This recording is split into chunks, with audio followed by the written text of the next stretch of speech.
All right, let's dive into one of Machado de Assis's most clever short stories, Aurora sin dia, which translates to Dawn Without a Day.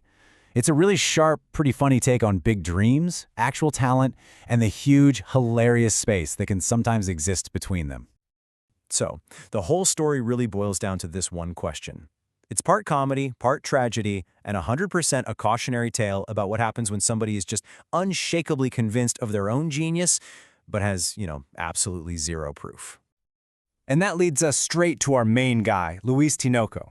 See, he doesn't stumble into greatness. He doesn't work for it. Nope. One random morning, he literally just wakes up and decides, I am a poetic genius. And that's that. So let's paint a picture of this guy. He's not some brooding, mysterious artist. He's just a regular, energetic 21-year-old with a boring job who loves to talk. On the surface, there's absolutely nothing that screams epic destiny. And this right here, this quote is the key to his whole personality. In his mind, you don't work to become a poet. It's a gift you're born with. And because he believes he has this gift, he's totally immune to criticism, to advice, to the idea that he might actually need to learn anything. Okay, so as you can probably guess, this sudden explosion of genius doesn't exactly go unnoticed. He immediately runs into his first roadblocks, but they're not rival poets or harsh literary critics. Nope, they're just the normal, sensible people in his life. And you basically see two different reactions. On one hand, you have his godfather, Anastasio, who's just practical. He hears poet and thinks unemployed. He's worried Tinoco's going to end up broke. On the other hand, you have Dr. Lemos, a scholar who actually respects poetry, but sees it as a serious craft that takes years of study, something Tinoco has zero patience for. But does any of this advice sink in? Of course not. Tinoco just bundles up his palms and gets a book published with this super sentimental title. He's thinking this is it, this is his big break. And instead, crickets. Complete and total silence from the public. And this response just says it all. When Dr. Lemos tries to give him some gentle, constructive feedback, Tinoco just brushes him off. See, in his world, there's no such thing as good criticism. If you aren't praising him, you're just jealous. You're an envier. So what do you do when the world doesn't recognize your literary genius?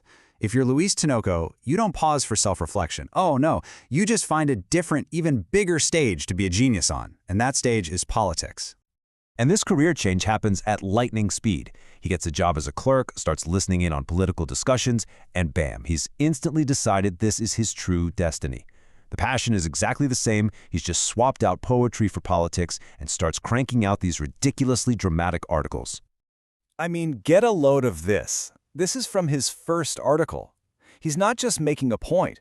He's comparing himself and his political allies to the greatest martyrs in history. Prometheus, Socrates, Jesus, and Tinoco. The sheer audacity is just something else. He really believes it. And then, Machado de Assis hits us with this perfect, deadpan punchline.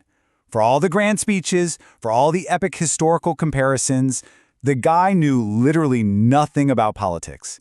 It was all performance, with absolutely zero substance.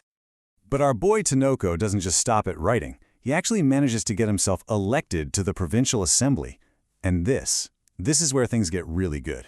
This is where his two failed careers are about to have a head-on collision, in the most humiliating way you can imagine. So, it's his big debut. The topic? The provincial budget. A pretty dry subject, right? Well, not for Tinoco. He gets up there and delivers a 2-hour epic, using poetic language to describe tax collection. You can just picture the room, people trying desperately to stay awake.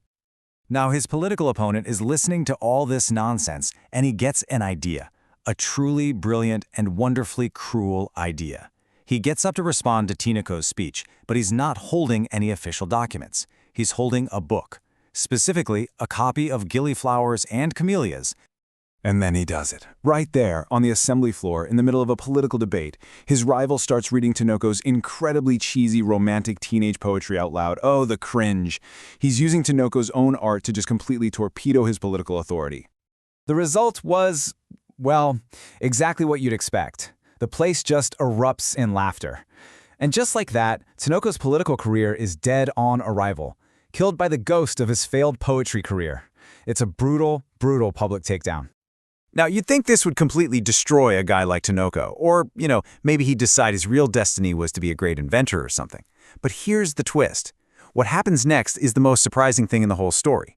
The public humiliation, it actually works. I mean, the change is just night and day.